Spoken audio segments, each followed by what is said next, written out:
Bonjour à tous, j'espère que vous allez bien. Bienvenue pour ce nouveau numéro de l'Exode-Call, aujourd'hui numéro 93. Et pour ce numéro, je vous propose un nouvel exercice autour des espaces préhilbertiens. Mais avant de lire l'énoncé comme à mon habitude, je vais tout d'abord dire 2-3 mots autour de cet exercice. À la base, il n'était pas prévu que j'en fasse un exercice indépendant de l'exercice qui suivra. Par conséquent, l'exercice 94, c'était pas prévu que je le mette à part de l'exercice autour du théorème de séparation des convexes. Je pensais à la base vous proposer une démonstration de ce résultat à travers cet exercice, mais je me suis dit que niveau compréhension ça risquait d'être lourd et un peu compliqué pour tout le monde, et je me suis dit finalement que ce serait très bien de vous en parler de manière complètement indépendante, puis de vous démontrer ensuite le résultat de séparation des convexes, ce qui sera donc l'objet de l'exode-call suivant, en utilisant le résultat de l'exercice d'aujourd'hui. Donc voilà, c'est un choix que j'ai décidé de faire. J'espère que ça vous plaira et en tout cas que vous vous rendrez compte de la joliesse de toute cette affaire.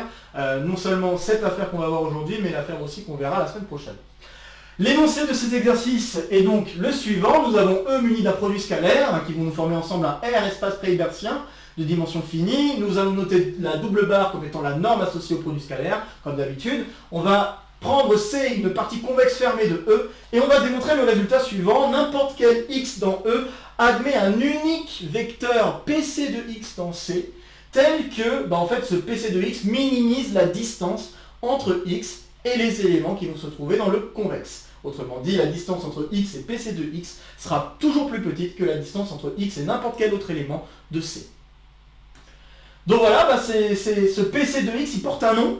Et ça s'appelle en fait la projection orthogonale, entre parenthèses. Généralement, on ne dit pas forcément que c'est orthogonal, mais en fait, c'est orthogonal du fait qu'on travaille avec un produit scalaire. Donc ça va être la projection orthogonale sur un convexe fermé. Ça permet de définir ce genre de notion. Et donc, par rapport à ça, le résultat qu'on va donc démontrer ici, c'est ce qu'on appelle le théorème de la projection orthogonale sur un convexe fermé. Alors parfois on peut le voir aussi comme convexe complet. Ça peut arriver qu'on vous en parle comme ça. Alors maintenant, la question qui se pose, c'est pourquoi je ne vais pas parler de cette histoire de complet, et c'est quoi cette histoire de complet? Alors je rappelle, ou je dis en tout cas, qu'un espace complet, en fait, si on a une norme, bien sûr, un espace vectoriel normé est dit complet si et seulement si n'importe quelle suite de Cauchy converge. On a déjà eu un exercice autour de ça, autour de la complétude, même à vrai dire plusieurs exercices qui l'abordaient sans trop le dire, mais un exercice sur lequel vous pouvez vous pencher pour comprendre ce que c'est une suite de Cauchy et aussi cette question de complétude, c'est le petit exode-call numéro 8, où il s'agissait de démontrer finalement que R muni de la valeur absolue, donc la norme ici ce serait la valeur absolue, eh bien c'est un espace complet, et c'est-à-dire que n'importe quelle suite de Cauchy converge, et même c'est une équivalence, une suite tout court d'éléments de R converge si et seulement si la suite est de Cauchy. Donc c'est un joli exercice qui vous permet de montrer donc que R avec la valeur absolue est un espace complet, chose qui n'est pas vraie pour Q avec la valeur absolue. Et donc en fait, la question de complétude est cachée derrière le fait qu'on travaille avec un espace vectoriel normé de dimension finie, car on pourrait reprendre un petit peu la démonstration de ce petit exode-call et la réadapter au cadre où on travaillerait avec un espace vectoriel sur R normé de dimension finie. Si on travaille avec ce type d'espace vectoriel, on peut démontrer que cet espace vectoriel va être complet. Et la démonstration va marcher quasiment de la même manière, il faut juste réadapter les notations, mais quasiment de la même manière que la résolution de ce petit exode-call 8. Et donc si ça vous intéresse de voir comment on démontre en effet qu'un espace vectoriel normé de dimension finie est complet, vous pouvez vous inspirer de la preuve de ce petit exode-call dans le cadre où on travaille avec R, avec la valeur absolue, pour conclure qu'en effet ce type d'espace est complet. Et donc j'ai même pas forcément besoin de savoir que le produit scalaire, que la norme vient d'un produit scalaire. Le fait par contre de savoir en plus que la norme vient d'un produit scalaire me permet de dire que cet espace-là est un espace hilbertien. Donc c'est ça, un espace de Hilbert, juste pour le dire. Un espace de Hilbert, c'est un espace vectoriel muni d'une norme associée à un produit scalaire, et tel que l'espace avec la norme donne un espace complet. Et donc complet, encore une fois, au sens où n'importe quelle suite de Cauchy converge pour la norme. Donc voilà, c'est ça en fait un espace de Hilbert, et donc en fait l'énoncé qu'on va démontrer ici dans un cadre de dimension finie, donc un cadre assez restreint, mais qui va être largement suffisant pour la suite, et largement suffisant pour les classes prépa, pourrait se généraliser dans un cadre où on travaillerait avec un espace de Hilbert. Voilà, et donc c'est un très joli exercice qui permet d'introduire la notion de projection sur un convexe fermé, et pas, alors là bien sûr c'est pas une projection linéaire en toute généralité, mais par contre on pourrait vérifier que ça peut coïncider avec des projections linéaires comme on aurait l'habitude de faire sur des hyperplans ou éventuellement sur des espaces vectoriels plus petits que l'espace vectoriel ambiant. Donc on pourrait éventuellement vérifier que ce type de projection colle avec ça, puisque quand on travaille avec un hyperplan ou quand on travaille avec un sous-espace vectoriel de dimension inférieure à l'espace entier, on se retrouve à nouveau avec un convexe, et ce convexe il va être fermé. Donc a priori on a aussi une autre projection qui devrait apparaître par rapport à ce que je suis en train d'énoncer ici, mais il se trouve que cette projection va coïncider avec la projection linéaire que vous pourriez connaître. Mais ça va être la projection orthogonale, hein, bien sûr, il faut que je précise, ça va coïncider avec la projection orthogonale. Donc il faudrait prendre le supplémentaire orthogonal de l'espace sur lequel on travaille pour pouvoir vraiment définir une projection linéaire et vérifier qu'en effet cette projection linéaire va correspondre à la projection que je vais vous présenter aujourd'hui, en tout cas vous démontrer son existence et son unicité. Donc voilà. Bon, j'ai pas grand chose d'autre à dire, autre que cet exercice est à aborder plutôt en deuxième année de classe préparatoire, puisque c'est un exercice qui va demander pas mal de choses. Ça va utiliser des notions de topologie, et puis ça va utiliser ces notions d'espace pré-hilbertien. Donc là, la topologie, c'est des choses qu'on voit plutôt en deuxième année de classe prépa, donc je pense que ce serait mieux d'aborder cet exercice en deuxième année de classe prépa. Voilà, j'ai pas grand chose d'autre à ajouter sur cet exercice, donc comme d'habitude, n'hésitez pas à faire une pause sur la vidéo pour essayer de résoudre cet exercice avant que je vous dise quoi que ce soit d'autre. Ok, alors on va partir pour une résolution. Et je ne vais pas vraiment donner de plan parce que la résolution n'est pas si longue que ça. Hein. L'exercice n'est vraiment pas long à faire. Mais la bonne idée, c'est de décortiquer en deux étapes les choses que nous allons faire. On va décortiquer en deux étapes en d'abord montrant l'existence d'un tel vecteur dans C, puis en démontrant l'unicité. Et je vais commencer par l'existence. Alors, existence. Pour l'existence, je vais d'abord noter delta, la distance. Alors cette distance existe, même en dehors de la question de projection sur un convexe. Cette distance existe puisqu'il s'agit en fait finalement de l'inf. On peut le vérifier, c'est pas très difficile.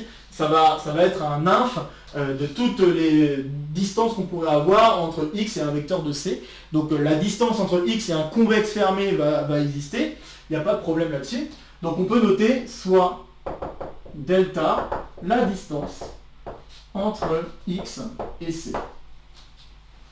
Bon, un truc qu'il faut noter tout de suite, c'est que si cette distance est nulle, donc si delta égale 0, automatiquement ça veut dire que x est dans C. Je vous rappelle que C est un ensemble fermé, c'est important. Donc comme C est un ensemble fermé, dire que la distance entre un élément et un ensemble fermé est nulle, ça veut tout simplement dire que l'élément est dans l'ensemble. Sinon, de manière un peu plus générale, ça veut dire juste que l'élément appartient à l'adhérence de l'ensemble. Attention à ça. Mais ici, l'adhérence d'un ensemble fermé, c'est lui-même. Donc c'est pour ça qu'on n'a pas cette difficulté. Donc on a x dans C, et en fait on pourrait poser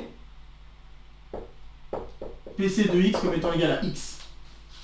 Et si on fait ça, eh bien la norme de x moins x, ça donne bien 0. Hein. Donc on peut vérifier que la propriété est satisfaite.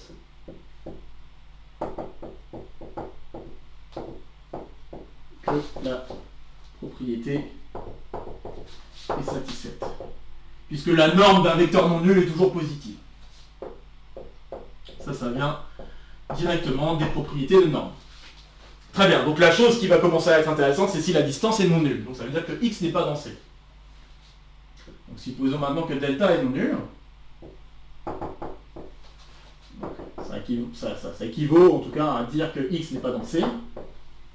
Ok. Et maintenant, si x n'est pas dans C, je peux quand même m'amuser à faire des boules autour de x. C'est ce que je vais faire ici. Donc pour n'importe quel n entier naturel, non nul, je vais considérer l'ensemble Fn comme étant une intersection entre l'ensemble convexe et la boule fermée, centrée en x, de rayon delta plus 1 sur n.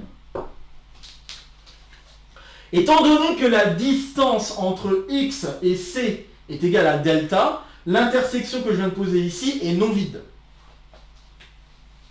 Donc ainsi, Fn est non vide, parce que s'il était vide, ça veut dire que la distance entre C et X serait plus grande que delta plus 1 sur M.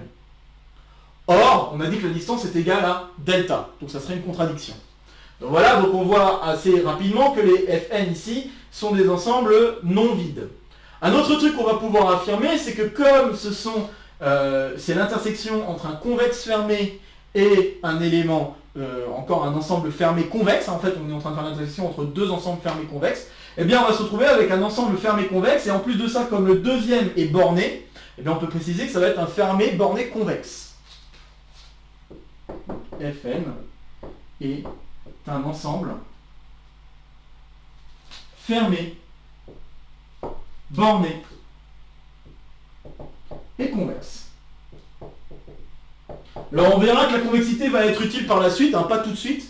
Ça va être utile vraiment pour l'unicité, mais pour l'existence, il faut vraiment avoir en tête que l'ensemble qu'on a est fermé, borné. Pourquoi ? Parce que quand on travaille en dimension finie, directe, hein, ça fait partie des réflexes qu'on doit avoir en prépa, ensemble fermé, borné dans un espace vectoriel de dimension finie, compact. Voilà, ça c'est réflexe. Donc là, je dois pouvoir dire que Fn est compact. Et par conséquent, je vais pouvoir dire un truc et je vais pouvoir utiliser un résultat important qu'on a déjà vu. Hein, c'était l'objet du petit exo de colle numéro 41. Dans ce petit exo de colle, on a démontré un théorème qui s'appelle le théorème des compacts emboîtés. Des compacts emboîtés. Et ceci permettait de dire que l'intersection entre tous les Fn est non vide.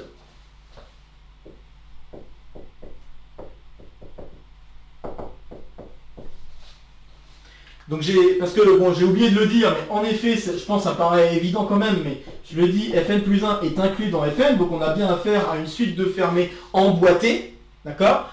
Des fermés bornés, donc des compacts. Et donc en utilisant ce théorème sur les compacts emboîtés, théorème qu'on a démontré donc lors du petit exo de colle 41, je vous invite à aller jeter un coup d'œil si vous voulez revoir la preuve de ce résultat, alors cette intersection est non vide. Et comme cette intersection est non vide, ça veut dire que si je prends un élément là-dedans, qu'est-ce que vous allez en penser ? Vous allez en penser que la distance entre x et le y en question va être exactement égale à delta. Et de plus, vous allez pouvoir dire qu'en fait, la distance entre x et l'élément qui va appartenir à cette intersection, ça va être automatiquement plus petit que la distance entre x et n'importe quel autre élément de C. Donc, théorème 1, ainsi, pour n'importe quel y dans cette intersection, on va pouvoir affirmer que la distance entre y et x, elle va être égale à delta. Parce que la première chose que je peux dire, c'est que par ces intersections fermées, normalement, je dois être inférieur ou égal à delta, mais je ne peux pas être inférieur strict à delta, étant donné que la distance entre x et c, c'est delta, et donc si j'étais inférieur strict, ça contredirait la distance que j'ai ici, donc automatiquement, je dois avoir égalité. Et donc ceci me permet de montrer déjà l'existence d'un élément qui vérifie cette propriété, car maintenant, je peux déjà dire, je peux d'ores et déjà dire, que ce truc-là, il est clairement, donc là c'est vrai que y dans M1, et pour n'importe quel z dans C, on va avoir ce delta, parce que c'est la distance, par définition, c'est l'infimum des distances qu'on peut avoir entre x et c, donc on va avoir ce truc qui va être inférieur ou égal à la distance entre z et x. Donc ceci me donne l'existence. Chouette, maintenant on va démontrer l'unicité. Voilà. Encore une fois, n'hésitez pas à faire des pauses, à revenir en arrière. C'est là l'avantage d'un support vidéo, c'est qu'on peut faire des pauses et revenir en arrière suivant les raisonnements et si on voulait chercher à comprendre un peu mieux certains points du raisonnement.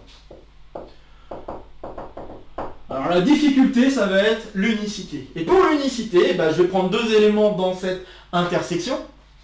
Ces éléments dans l'intersection, ça va être justement des éléments qui vérifient cette propriété. Et il faut que je vérifie que les deux éléments finalement sont le même élément.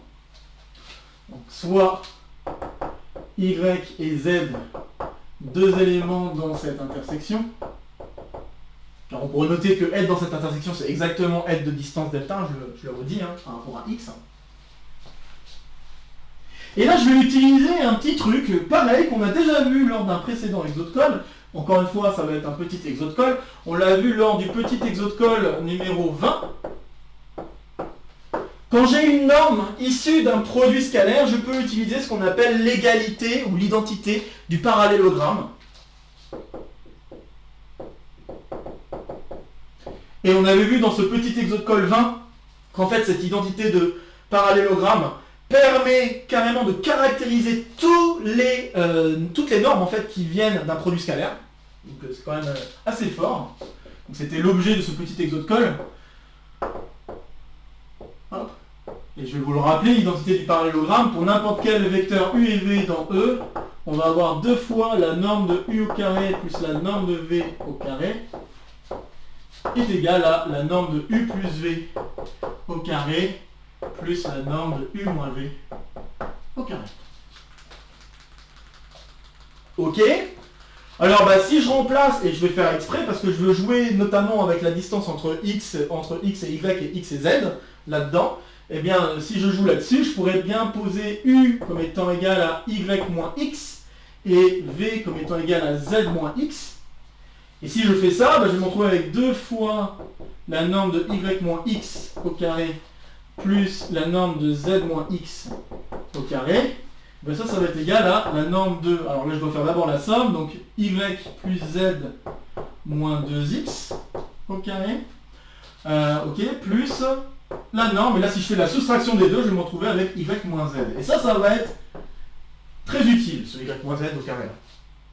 Pourquoi? Parce que là, déjà, je peux affirmer que ce truc-là, il est inférieur ou égal, pour tout n, il est inférieur ou égal à, en fait, ces trucs-là, ça va être, alors que je fasse pas de bêtises, ces trucs-là sont tous, donc y et x sont à distance delta, donc en particulier, comme je suis dans l'intersection des fn, je suis dans un des fn en particulier, c'est pour ça que je veux faire intervenir ce n, je vais pouvoir affirmer que ce truc-là, il est donc inférieur ou égal à delta plus 1 sur n au carré. Je peux déjà affirmer ça. Et il va y avoir un x4, parce qu'il y a un x2 qui a été ici, et un x2 parce qu'il y a deux fois le même terme. Donc je peux déjà affirmer ça, très bien. Et donc je vais changer un peu les inégalités que j'ai, pour utiliser le fait que l'intersection des Fn est convexe. Je vous rappelle que l'intersection des Fn est convexe, et par conséquent, si je prends deux éléments dans Fn, n'importe quel élément qui se trouve dans le segment formé par ces deux éléments est encore dans l'ensemble. Et en particulier, si je prends le milieu, ça marche encore. Et le milieu, il va apparaître là. Donc en effet, je peux remodifier l'inégalité que je viens de mettre en avant, en disant qu'on a ça qui va être inférieur ou égal à 4 fois delta plus 1 sur n au carré. Et puis ensuite, il y a moins.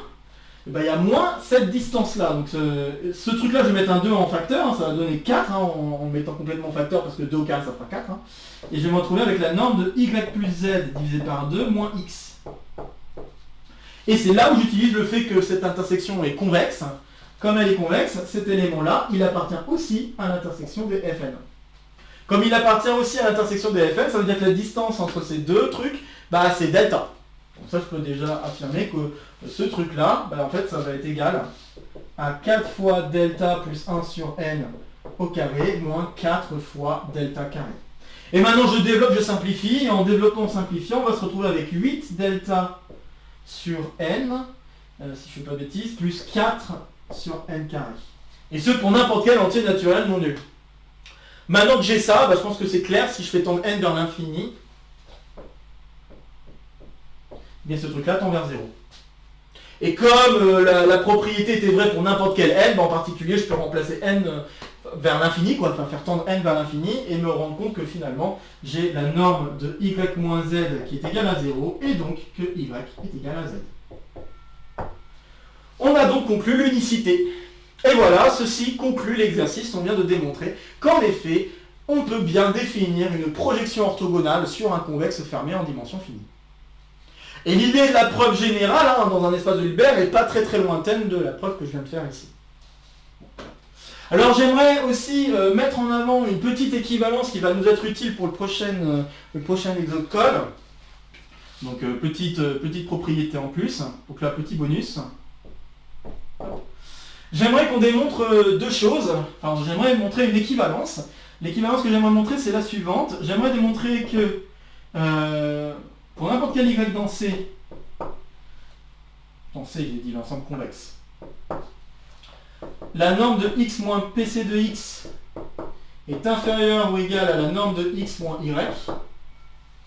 Eh bien ça c'est équivalent à dire que pour n'importe quel y dans C, on a un certain produit scalaire, alors x moins pc de x, y moins pc de x est inférieur ou égal à 0. Voilà ce que j'aimerais démontrer. J'aimerais démontrer cette équivalence qui va être utile pour la suite. Notamment pour le prochain anecdote colle, car ça va nous permettre d'exhiber des formes linéaires bien particulières qui vont vérifier les critères qu'on souhaitera. Voilà, pour spoiler un petit peu. Donc si vous voulez, vous pouvez faire une pause pour essayer de démontrer cette équivalence. Équivalence qui n'est pas très difficile à démontrer, mais quand même, faut le faire. C'est pas, voilà. C'est pas très long, mais il faut le faire. C'est pas, voilà. Bon, j'espère que vous aurez essayé. Je vais commencer par l'implication la plus simple. Je vais démontrer que 2 implique 1. Ça, c'est très rapide. Donc, pour montrer que 2 implique 1, je vais partir de la norme de x moins y au carré. Mais ça, c'est la même chose que x moins pc de x moins, et je vais mettre des parenthèses, y moins pc de y au carré. Puis je peux utiliser donc le fait que la norme vient d'un produit scalaire et écrire qu'on a norme de x moins pc de x au carré moins 2 fois le produit scalaire de x moins pc de x avec y moins pc de x. Puis ensuite on a plus la norme de y moins pc de x au carré. Et donc alors là on veut démontrer que cette norme est plus grande que cette norme. On sait que ce truc-là est toujours négatif.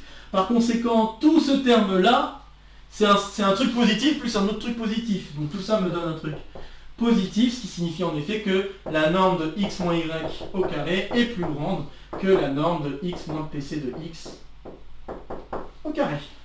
Et voilà, ça permet de conclure. On peut enlever les carrés pour conclure, puisque les valeurs de normes sont positives. Check. Maintenant l'autre sens, on va démontrer l'autre sens, et l'autre sens est un peu moins évident, il faut vraiment utiliser par contre le fait qu'on travaille avec un convexe. Donc 1 implique 2. Ok. Alors pour pouvoir le faire correctement, je vais introduire un y dans C, donc soit y dans C, soit lambda également un élément compris entre 0 et 1. Comme PC de x est aussi dans C, je peux m'amuser à dire que n'importe quelle barycentre que je vais faire avec y et PC de x, ça sera encore dans C, puisque C est un convexe. Okay, donc déjà, je peux affirmer la chose suivante, c'est que lambda y plus 1 moins lambda PC de x, ça, d'une part, c'est dans C. Enfin, c'est pas d'une part, c'est juste dans C. Voilà, très bien. Okay. Et par conséquent, je peux appliquer l'inégalité qui est ici avec y égale ce truc-là. Donc si je fais ça, alors je vais pouvoir écrire la norme de x moins pc de x au carré. Ça va être inférieur ou égal à la norme, alors il ne faut juste pas trop faire de bêtises, donc de x moins pc de x, si je développe avec la soustraction, donc si je développe j'ai x moins pc de x, et puis après j'ai des trucs qui restent en lambda, alors ça va faire, faut pas faire trop de bêtises, donc plus lambda, et je crois que ça doit faire pc de x moins y, si je fais pas de bêtises. Donc ça marche, tout ça au carré. Je peux éventuellement mettre au carré pour simplifier les choses. Pourquoi ? Parce que je vais avoir très envie. Donc déjà sans les carrés, l'inégalité est vraie. Si je mets des carrés comme les valeurs sont positives, ça reste vrai, il n'y a aucun problème. Et puis maintenant je vais utiliser le développement avec les produits scalaires. Donc je vais pouvoir écrire que ça va être, donc faisons pas de bêtises, ça va être égal à la norme de x moins pc de x au carré. Donc encore une fois j'utilise la formule comme je l'ai utilisé tout à l'heure en fait. Plus lambda, le produit scalaire de x moins pc de x avec pc de x moins y. On remarquera que là c'est dans le mauvais sens, donc autant le mettre dans le bon sens et mettre un moins. Donc moins PC de x, et là je vais mettre un moins ici. J'oublie pas un 2 d'ailleurs, donc un 2, très bien. Donc j'ai ça, ensuite plus norme de y moins PC de x au carré, et le tout fois un certain lambda au carré. Très bien. Et donc bah, maintenant je peux m'amuser à changer un tout petit peu l'inégalité en simplifiant ce qu'il y a ici et ici. Puis en mettant ce terme-là de l'autre côté, je vais avoir que 2 lambda produit scalaire de x moins pc de x avec y moins pc de x. Et bien ça doit être inférieur ou égal à lambda carré y moins pc de x en norme au carré. Et on peut simplifier par lambda. Je vais faire, hop. Si on simplifie par lambda,